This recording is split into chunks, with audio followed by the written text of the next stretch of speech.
जी, तो अब टैक्सेशन देख लेते हैं कैपिटल गेंस की कि टैक्स कैसे किया जाएगा इसके ऊपर। तो मैंने बताया था कि दो तरह के कैपिटल गेंस हैं, एक नॉर्मल टैक्स रजीम में टैक्स होते हैं और एक सेपरेट ब्लॉक ऑफ इनकम है। नॉर्मल टैक्स रजीम से मुराद वो तमाम तर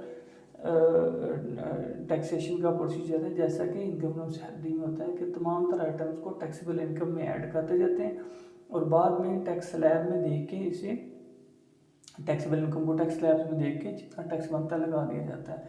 इन चीज़ों के अपने सेपरेट टैक्स रेट्स नहीं होते।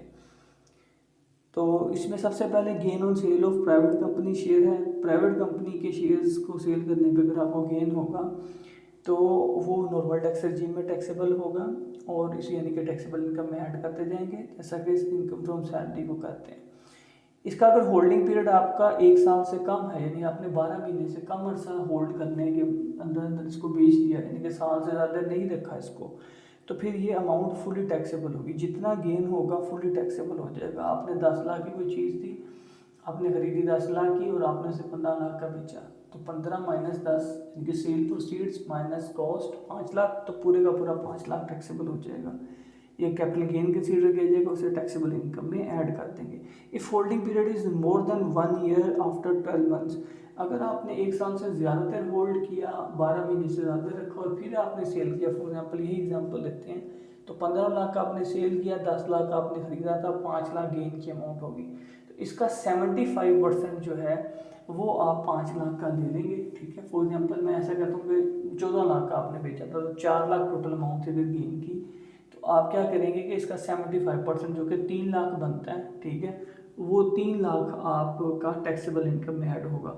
आप ऐसे कह सकते हैं कि 25% गेन का माइनस कर दें, 25% इसका 1 लाख बनता है, 4 लाख में से 1 लाख माइनस करेंगे तो 3 लाख ही आएगा।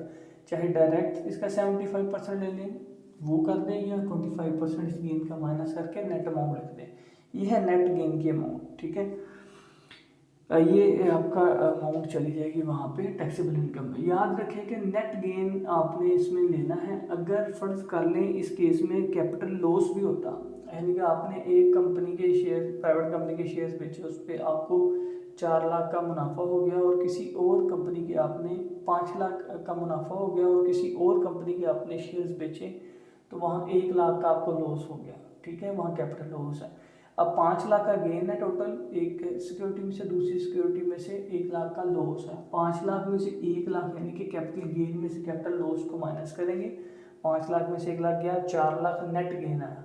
इस नेट गेन की अमाउंट का आप लेंगे 75%, जो कि 3 लाख आएगा और उसको टैक्सेबल कर दें। याद रखें, ज़रूरी नहीं कि कैपिटल लॉस भी हर केस में हो, ठीक है, लेकिन अगर होगा तो आप उसका बेनिफिट भी लेंगे, उसे माइनस करेंगे, जो नेट आएगी उसका 75% आप टैक्सेबल करेंगे। आगे देखते हैं cases where no capital loss is allowed. इन केसेस में लेकिन कैपिटल लॉस की आपको अलाउ नहीं है। ठीक है, क्योंकि वो टैक्स वाले मानते हैं कि इन केसेस में कैपिटल लॉस हो ही नहीं सकता। No loss shall be recognised on disposal of the following capital assets. तो वो कौन कौन से एसेट्स हैं जिन पे लॉस नहीं कंसीडर किया जाएगा? पेंटिंग, स्कल्पचर, ड्राइंग और the work of art, jewellery, rare manuscript, folio और बुक, पोस्टेज स्टैम्प और the first day cover, coin और मेडेलियन एंड एंटीक। तो ये तमाम तर चीज़ें नवादरात समझी जाती हैं। ओबियसली आर्ट वर्क वगैरह, कोई आपके पास ज्वेलरी पड़ी हुई है या आपने कोई ख़ास किस्म की पुराना मैन्युस्क्रिप्ट कोई लिखा हुआ सहीफ़ा वगैरह आपके पास पड़ा है, और आपने कोई पोस्टेज स्टैम्प, जो आपने स्टैम्प कलेक्शन होती है वो करके रखी हुई है, इन चीज़ों के ऊपर कैपिटल, इनकी वैल्यू नॉर्मली बढ़ती ही है क्योंकि ये एंटीक्स होती हैं, इसलिए इसके ऊपर कैपिटल लॉस का वो कंसेप्ट अंडरस्टैंड ही नहीं करते टैक्स वाले, वो कहते हैं इस पर कैपिटल लॉस अलाउड नहीं है। अब वो चीज़ें आ गई जिनमें capital gains separate block of income में टैक्सेबल किए जाएंगे, यानी कि इसका मतलब पूरा न्यूमेरिकल करने के बाद जब एंड पे आप नीचे अलग से टैक्स निकालने के बाद अलग से इनका टैक्स निकाल के बताते हैं, वो सेपरेट ब्लॉक ऑफ इनकम है। इनका रेट आपको हर चीज़ का अलग से दिया जाता है। तो देखते हैं इनमें क्या क्या आता है। Gain on sale of securities, securities को सेल करने में जो गेन होगा। अब सिक्योरिटीज़ में क्या क्या चीज़ें आएंगी, इसमें शेयर्स ऑफ पब्लिक कंपनी आएंगे, प्राइवेट नहीं आएंगे। प्राइवेट आपको पता है पीछे भी हम करके नॉर्मल टैक्स रिजीम में आएगा। Shares of public company, vouchers of PTCs, participation term certificate, corporate debt securities, मुदारबा certificates, instrument of redeemable capital, derivative products. इनमें से कोई चीज़ भी आपको दी हो तो ये सिक्योरिटीज़ कंसीडर की जाएगी और ये कैपिटल एसेट में कंसीडर किया जाता है, सिक्योरिटीज़ में कंसीडर किया जाता है और इसको आपने टैक्स करना है कैपिटल गेन के तौर पे, लेकिन इसे आपने सेपरेट ब्लॉक ऑफ इनकम में करना है। इनके रेट्स वगैरह क्या होंगे वो आगे आपको दिखाते हैं। टैक्सेशन ऑफ सिक्योरिटीज़, ठीक है, इनको सेपरेट ब्लॉक में करना है, लेकिन रेट क्या होगा। पहला केस है कि where the securities were acquired before 1 July 2013, 2013 की 1 जुलाई से पहले अगर आपने इसको ख़रीदा तो और बाद में बेच दिया इन सिक्योरिटीज़ को, तो चाहे फाइलर हो चाहे नॉन फाइलर पर्सन हो तो उसको 0% पे टैक्स लगेगा, यानी कि टैक्स इसके ऊपर लगेगा ही नहीं अगर आपने इसे 1 जुलाई 2013 से पहले ख़रीदा।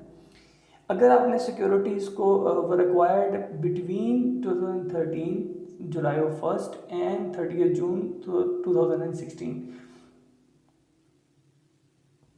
1 जुलाई 2013 से 30 जून 2016 के दरमियान अगर आपने ख़रीदा और बाद में इसको बेच दिया, ऐसी सिक्योरिटीज़ पे अगर गेन होगा तो आपने अगर उस सिक्योरिटी को holding period up to 12 months, अगर आपने 12 महीने तक होल्ड करने के बाद बेचा, ठीक है, 12 मंथ्स के अंदर बेचा, तो फिर आपको फाइलर के तौर, अगर आप फाइलर हैं तो 15% टैक्स लगेगा गेन की अमाउंट का, और अगर नॉन फाइलर है तो 18% लगेगा। मतलब अगर 1 लाख का गेन हुआ आपको तो फाइलर होते तो 15,000 रुपये टैक्स लग जाना था उसके ऊपर, और अगर नॉन फाइलर होते तो 18,000 रुपये आपको टैक्स लग जाना था, ठीक है। इसमें डायरेक्ट टैक्स पता चल जाता है सेपरेट ब्लॉक में।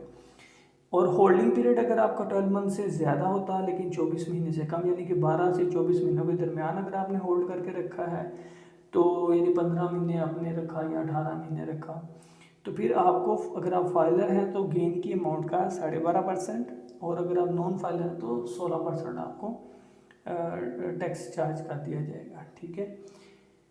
अगर आपका होल्डिंग पीरियड 24 महीने से ज़्यादा है लेकिन 48 महीने से कम है, यानी कि 2 साल से 4 साल के बीच में है, तो फिर आपको फाइलर होंगे तो 7.5%, अगर नॉन फाइलर होंगे तो 11% टैक्स लगा दिया जाएगा। अगर आपने सिक्योरिटी 2016 के बाद खरीदी है, पहला केस था 2013 वाला, फिर 13 से 16 के दरमियान, और नेक्स्ट है कि अगर आपने 2016 1 जुलाई 2016 के बाद सिक्योरिटीज खरीदी और फिर बेची और उस पर आपको कैपिटल गेन हुआ, तो फिर आप उसको, अगर आप फाइलर हैं तो आपको 15% लगेगा, ठीक है। फिर आप कितनी देर भी होल्ड करके रखें irrespective of the holding period. फिर इसमें नहीं है कि 2 साल 10 साल, बस आपने 2016 के बाद अगर सिक्योरिटी खरीदी है और उसको आपने बेचते हैं, आपको कैपिटल गेन होता है, तो सिंपली आपने 15% ले लेना अगर आप फाइलर हैं। अगर आप नॉन फाइलर हैं तो आपने उसका 20% ले लेना है, और यही केस हम पर अप्लाई, और एक्चुअली अगर हम देखें तो ज़्यादा केसेस में यही होगा।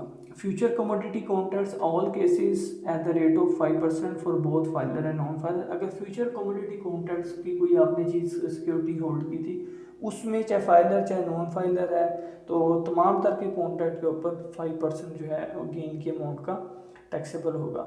Gain on sale of immovable property, अगर आपने ये तो सिक्योरिटीज़ का केस हो गया, अगर आपने इमूवेबल प्रॉपर्टी बेची और उस पर आपको गेन हो गया, तो gain on sale of immovable property will be tax under separate block of income as per rates given on the next slide, ठीक है।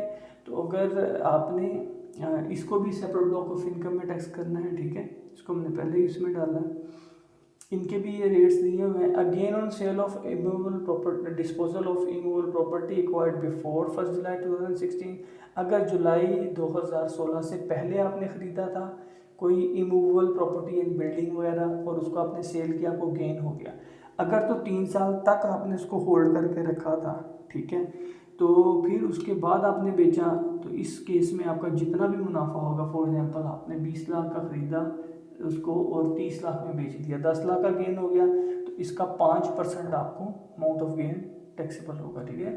10 लाख का 5% ले लेंगे, इसके अंदर आप 50,000 बन जाएगा। अगर holding period is more than 3 years, अगर आपका होल्डिंग पीरियड 3 साल से ज़्यादा देर है, तो इस केस में 0% of the amount of gain, तो गेन का कुछ भी टैक्सेबल नहीं होगा, ठीक है।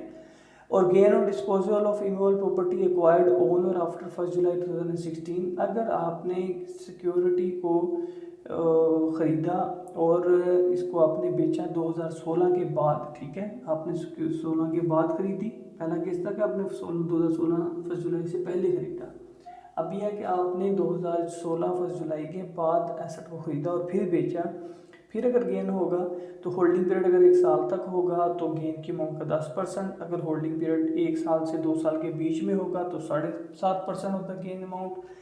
अगर आपने 2 साल से और 3 साल के बीच में उसको एक्वायर करके रखा और फिर बेचा तो फिर 5% होता है गेन अमाउंट। और अगर आपने 3 साल से ज़्यादा देर होल्ड करके रखा तो फिर आपको कुछ भी टैक्स नहीं लगेगा।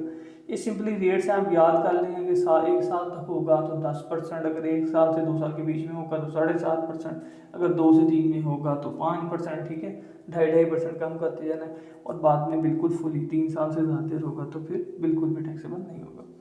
इसमें एक लास्ट चीज़ देख लें आप लोग कि अगर तो tax rate shall be reduced by 50% of the first sale of the immovable property acquired और allotted to ex serviceman and serving personnel of armed forces or ex-employees and serving personnel of federal and provincial government being original allottees। अगर तो कोई भी आपके armed forces का ex serviceman है, retired है, या इन सर्विस पर्सन है, या फेडरल गवर्नमेंट का है, या प्रोविंशियल गवर्नमेंट का हाजिर सर्विस या एक्स एम्प्लॉई है, और उसको कोई ओरिजिनल अलॉटी के तौर पे इमूवेबल प्रॉपर्टी यानी कि प्लाट वगैरह दिया गया था और उसको दिया गया था, ओरिजिनल अलॉटी मतलब कि वो फर्स्ट अलॉटर था, उसको दिया गया था फर्स्ट टाइम, और वो सेल करता है तो उसको कोई गेन होता है तो उसके ऊपर आप जितना भी रेट टैक्स का अगर लगता होगा पिछली कैलकुलेशन के मुताबिक उस रेट को 50% से कम कर देंगे, यानी कि अगर 10% लगता होगा तो वो 5% देगा। Capital gain is exempt in case of the first sale being as original allottee by dependent of.